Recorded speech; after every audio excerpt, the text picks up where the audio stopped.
Welcome back to the show, everybody. Happy Sunday. Well, we've got more information. The IMF putting out a report on different cryptocurrencies and networks. And I tell you, it really doesn't look good for Bitcoin. And it really is starting to look real good for Ripple and Stellar. We got that and so much more. Somebody roll that beautiful intro.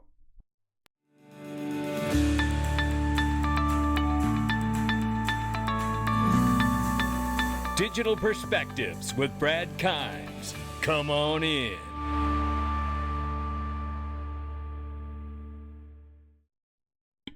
Welcome back to the show, everybody. You can follow me on Twitter at BackUpBradleyAbove and everything that we're talking about here today. $1.9 trillion market cap, ladies and gentlemen. Almost back to that $2 trillion line. Obviously, we're off from the $3+ trillion, but we'll take it, baby steps. We're headed back up the mountain. Bitcoin 41,000 plus this morning. Ethereum back over the $3,000 mark. I just can't figure out why. Cardano is at $1.12. Shout out to Charles Hoskinson, who's amazing. Solana now $114 and change. XRP is 66 cents this morning, ladies and gentlemen. I do believe it can serve the financial system as a bridge currency for the world. You better believe it. Don't believe it, it's still true. That's how I feel about it. Right now, here's the problem going on in the United States with 164, thousands. Yeah, hundreds, thousands, millions, billions. That's $164 trillion of U.S. unfunded liabilities. And I have to agree with Michael here. Well, that's never going to get paid. That's never going to get paid. It's really not funny. But I tell you one thing. If there was ever a need to have some kind of new system brought in that can really help reignite the global economy, it would be something like the XRP ledger, the Stellar ledger, right? All of these different protocols that actually work, that can bring the velocity of money so desperately back to the world and get us going again, as well as obviously not having to pre-fund accounts around the world, and then obviously being able to create a new value, a very real value in a new form of money like a bridge currency like XRP, by bringing the utility and the liquidity from the same place to that new network. And that's how you get a very real value for a very real new money. Take a look right here. This is, the question asked in this is, does the IMF have a hidden script for El Salvador's Bitcoin play? And I don't think it's hidden. They've told them many times, firing shots across the bow, metaphorically speaking, saying, you better stop using that Bitcoin for legal tender. The question asked here is what if El Salvador's Bitcoin experiment succeeds? Is that what the IMF really fears? Well, in just a second here, we're going to take a look at the real information of what the IMF really thinks about proof of work and proof of stake and consensus mechanism like XRP Ledger in just 1 second here. And matter of fact, shout out to Citizen of the Future at Utility Theory. Well, if you're not following this guy, I'd give him a follow. I know I just did. And shout out to you for all the amazing work. I know what it's like to dig down in these reports and these PDFs and have to sort them out. And he did just that. This is a report from last month that was put together for the IMF here. Blockchain Consensus Mechanisms, a primer for global IMF supervisors. It shows and lays out the differences between proof of work, proof of stake, and then I believe it's decentralized proof of stake, and FBFT, right? So XRP, XLM, right? And mentions them in this document. We are going to take a look at this thread. I do want to let you know I have picked up the document courtesy of Utility Theory, pointing us all to it. And it was put together by Parma Baines for the IMF here. We are going to take a look at a couple things here. I'm going to look through the majority of this thread that is laid out by Utility Theory very well. Let's get started here. It is really, really stunning, the information in this. Some of it, a lot of it, we may be well aware of, but I'm going to run through this pretty quickly here. Let's get started because you're going to want every single bit of it. This is the IMF really getting an overview and perspective of all these different types of payment networks and crypto networks and how they work and their efficiency or not. Remember, the goal is to be carbon neutral by 2030 around the world. This is a very important document, as the IMF represents a consortium of 190 countries pushing for that carbon neutral goal by 2030. They are sharing their views, in which supervisors around the world will read and use this information to help inform their opinion. He says, if you want a video to overlook, he said it took him 4 hours to edit this, and shout out to him. I know what that's like. Timestamp here, the thread, and he's got a lot of the information through here. And I believe he has a video that he's done on it well. So make sure you check him out on his YouTube channel. But I want to go through this because it really, the new IMF, XRP XLM document comparing blockchain consensus mechanisms, and it does do that. But I want to highlight here what it says about Bitcoin very quickly here. And it goes on really, really strongly through this report about Bitcoin not sufficing as a payment network here. It says proof of work is the most popular consensus mechanism, but it suffers from significant drawbacks. Proof of work is a secure, resilient method of forming consensus, but it consumes significant energy and can be slow and expensive during times of high network traffic. It says here authorities should also consider a technology neutral, agnostic approach. We talk about this all the time, don't we? Upskill supervisors. Participate in tech sprints and regulatory sandboxes and deeper public-private collaboration via formal reviews. You know, apparently the SEC didn't get the invite to Sandbox, which is a regulatory sandbox, which it suggests inside of this document. And you can see that right here.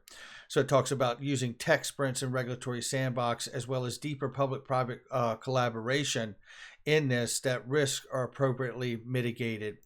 And if you come down through here a little more here, it's going to have the differences between the technology, which I think we all understand, right? Proof of work, proof of stake, and the like of it. But I do want to share this one here. If it has it listed in this, it doesn't. But we'll get to that in just a second. But what I do want to show you here is the highlights that he has here. Regulatory authorities, general approach for financial innovation, technology neutrality. It says technology agnosticism, and it says here not all technologies are equal, which we know.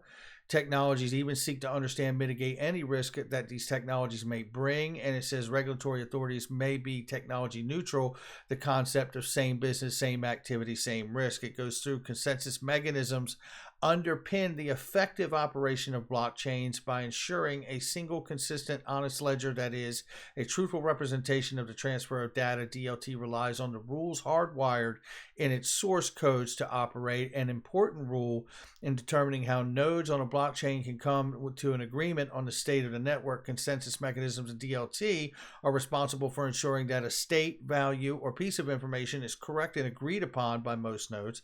The design, creation, implementation of these consensus mechanisms can impede regulatory authorities' ability to achieve objectives and mandates. These mechanisms can, in some instances, inhibit effective competition, create risks to market integrity and consumers, affect the ability of countries to move to a lower or low carbon economy, and in large deployments potentially affect financial stability. This is where we get into that whole conversation of you know, like the XRP ledger we've discussed being at some point possibly deemed systemically important, right? By prudential regulator, not by the SEC, not by the CFTC, but by like FSOC and OFAC, right? Connected to the Treasury. Okay. So looking right here, distributed ledgers are considered Byzantine fault tolerant if they have one consistent and honest ledger, and that distributed participants can come to an agreement to solve such problems and ensure agreement. So there we see that. And I want to show you just very quickly here. It goes through and explains this, but there's a spot in here I did want to read, and I believe it's on this next one. Consensus mechanisms are used to solve these problems and ensure that there is one consistent, honest ledger. Distributed participants can come to an agreement. Distributed ledgers can considered Byzantine fault tolerant if they can solve such problems and ensure agreement. So we know that's really pointing to what we understand about the XRP ledger. Now, it goes here to talk about consensus mechanisms should not harm or interfere with the global aim that transition to low carbon economy. And this is a theme through the whole report here about the whole goal is a carbon neutral economy here, right? And then it really digs in about the problems with proof of work and Bitcoin. Energy intensive methods present unacceptable risk to financial stability and society. It says here, it mentions Sweden's proof of work ban report, sign of attack on proof of work coming soon, is what is the suggestion. You do get the feeling throughout this report that there is going to be some wrath dished out for proof of work. And I am reminded while I'm reading this report, and it's coming back in my mind. I'm like, I remember Chris Larson saying about 6 months or so ago that Bitcoin needed to switch and do the tough and hard work up front and get to proof of stake and get off of proof of work. Remember that?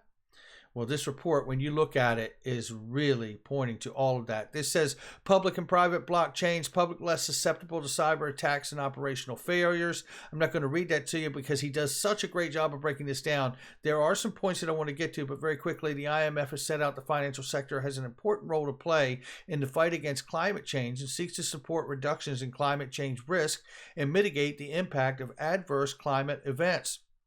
This is, remember, we've talked about this just a couple times on the channel here, that the climate change narrative, whether it be true or false, is what is being carried as the shield to move to this new financial system. It is becoming and has become the catalyst for why we need to move to blockchain distributed ledger technology type systems, right? IMF says proof of work is seen to be potentially centralizing as mathematical puzzles become increasingly complex. More powerful computing power is needed to solve them, given the large cost involved, such as technologies available only certain individuals or entities, or mining pools. It becomes down here, it also says IMF view on proof of stake is not very good either. POS is built like the legacy systems to enrich the already wealthy. The rich get richer. If you get into this one, is pretty incredible here, where it says basically the exact same thing that it says here. It says POS, proof of stake mechanisms and algorithm randomly select validators to block creation based on the amount that the token holders stake from their crypto asset ownership, meaning essentially that the rich get richer. So holders with large ownership of the native token have a greater chance of being selected, like playing the lottery. Those with the most tickets have the greatest odds of winning, which means the rich get richer, right? That's what we're talking about here. So it goes into, means that the participants are also more likely to be rewarded, fueling an environment where the rich get richer. Now, that's not really the kind of system that you want. And obviously, weakness in the POS consensus mechanism might impact stability and integrity, such as centralization in smaller networks and the inefficiency of staking. It goes on to lay it out why proof of stake is a problem. But then it does get into this, which is decentralization proof of stake, which seems to add another layer of participants that they call witnesses that can actually probably serve in a much better way than actual proof of stake directly. So we'll keep an eye on DPoS as it moves forward in its development. Here we talk about fault Byzantine agreement, Byzantine fault tolerance, that aims to solve issues of centralization with greater scalability, and XRP and XLM referenced here. Membership is open and control and decentralized. And let's take a look at this, because this is a nice little spot here. And this is where it talks about federated Byzantine fault tolerance. And it goes through and says consensus mechanism that aims to solve issues of centralization with greater scalability. Membership is open and control and can be decentralized. It says also it can be thought of as a semi-trusted as it relies on quorum slices. It breaks down or unique node list, as we know, right? Which means only a subset of nodes is needed for agreement. In most implementations of the FBFT, it says nodes individually choose the other nodes they trust for information. These nodes are likely to overlap or intersect the quorum slices. Where this occurs is known as a quorum intersection, and it explains how this all works without having a failure. And if one of them is a bad actor, you would kick that out of your circle of trust, basically, right? Just to shorten it. But it cites right here. Well-known use cases are Ripple and Stellar, and then it explains even in more detail about how that circle of trust or that trust group works, and it would work something out if it didn't, if you had a bad actor in that consensus. So it says authorities might consider FBFT consensus mechanisms can balance a decentralized distributed network with efficiencies. So that is really, really great. Now, what I want to do is move to this document, and again, shout out to Utility Theory for breaking this down and sharing it with everybody. Give him a follow him on YouTube as well. And I want to start right here because this is that section, and I wanted to show you right here where we pulled it up, read through it as well. But there's another spot in here I wanted to look at too, where it has another chart where it breaks down conclusion on consensus mechanisms, and it shows the different graph of these different ones, POS, right, POW, and so on and so on. And basically looking through here, I wanted to read this section here because it's so strongly written. It says right in here, these and similar mechanisms are more likely to be deployed in financial services where participants are known and are likely to be used in global stable coins and potential CBDCs. They are citing a difference between a central bank digital currency and global stable coins. Now remember, the World Bank just recently put out a report which had some older information in it, but they were citing that they understand XLM and XRP to be in fact stable coins.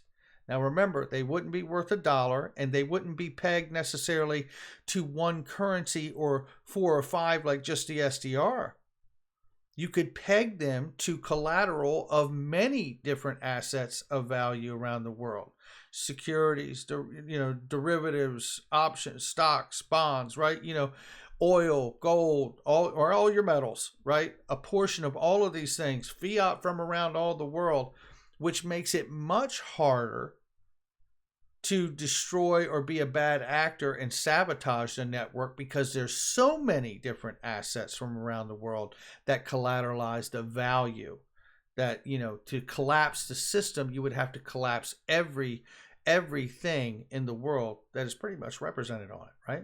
So pretty interesting idea about the global stable coins and stable coins in general from the World Bank, and then getting a clear understanding from this IMF report that global stable coins are not the same as central bank digital currencies, which can create risk to financial stability. Again, I think this is really lending itself to a systemically important designation if we are in fact on track that we understand XRP and XLM could serve in a role like this. Now, they may not, but things are suggesting that it's being considered at the very least, right? So look right here, it talks about the risk of financial stability. It goes on to say these mechanisms can give rise to risk around competition and contestability where networks are closed and barriers to entry are high.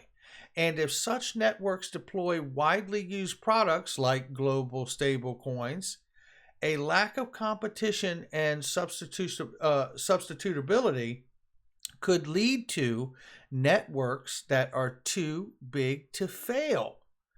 This, again, the way I'm reading this is suggesting that you would use these networks and these protocols, these decentralized ledgers for the world here, that could really become too big to fail, which again is pointing to me to a prudential regulator like the Treasury and OFAC and FSOC that would come in and say this is systemically important, just like the Dodd-Frank rule, right, from the last crisis that we had, where the designations are SIFMU and SIFME, systemically important financial market utility or systemically important financial market infrastructure.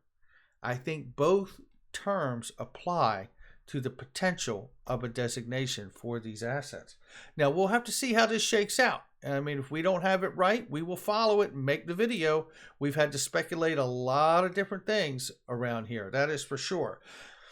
It goes on to have, other things that is really the big smoking gun to look at. What I wanted to show here is the engagement and better to understand risk, benefits, and additional variables. Such variables include interoperability with other financial systems, which we know lends itself towards what we talk about all the time here with XRP and certainly XLM as well, right? Emerging standards across financial institutions and support of major industry leaders. Although we have regulatory implications, engagement between authority and industry can happen through short-term engagement using business as usual supervision.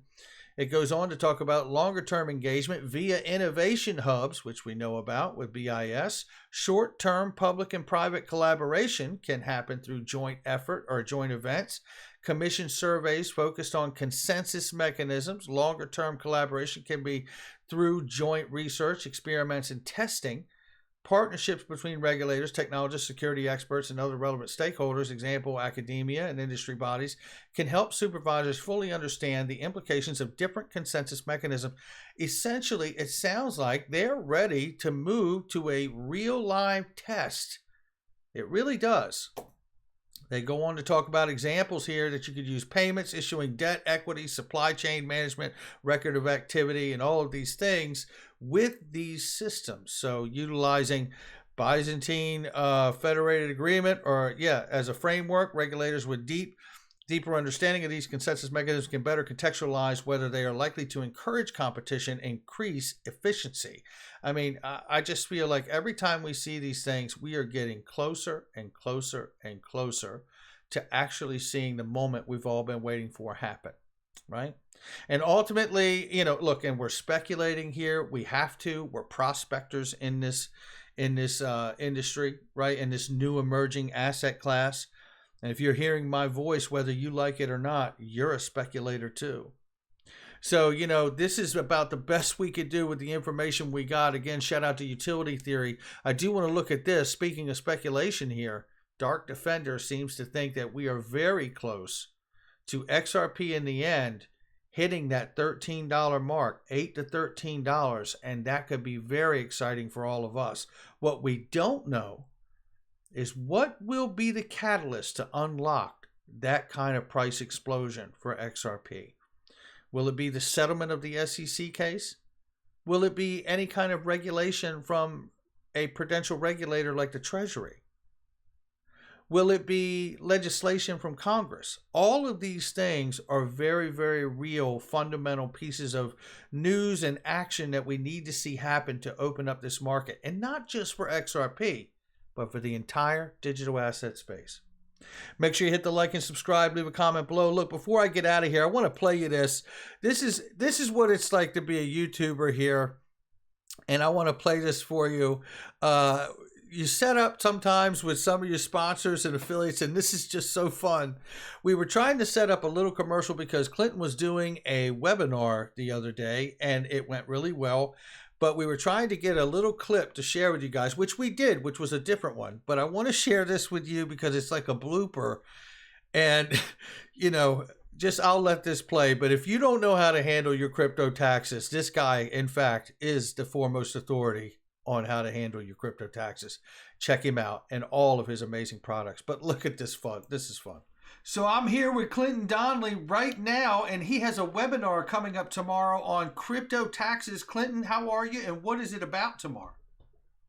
Brad, it's always a pleasure to be here talking to you and all the followers on your channel. We have a webinar coming up tomorrow night, and I hope everybody can listen to it because I'm going to tell you about some alternative tax treatments that you may not have heard of that could save you a lot of money.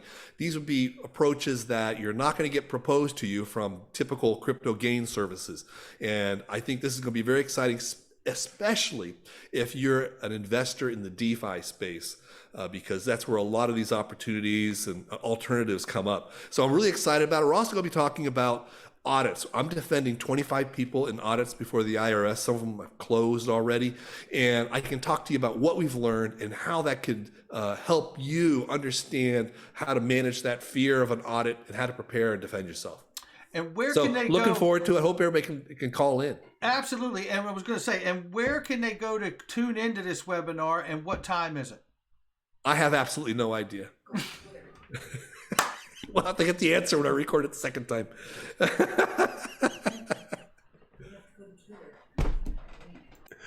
And there you have it. It's a lot of fun doing this, and Clinton is just one of the best out here to do it with. And obviously the webinar had already happened last week. It was very successful. I'm sure you can find it on Clinton's Twitter profile at cryptotaxaudit.com or on Crypto Tax Fixer, and he's amazing. Make sure you reach out to him. I got a link in the description box. That's going to do it for me. By the way, 9:30 a.m. live, Facebook, Digital Perspectives News. I'll see all of you there. Take care.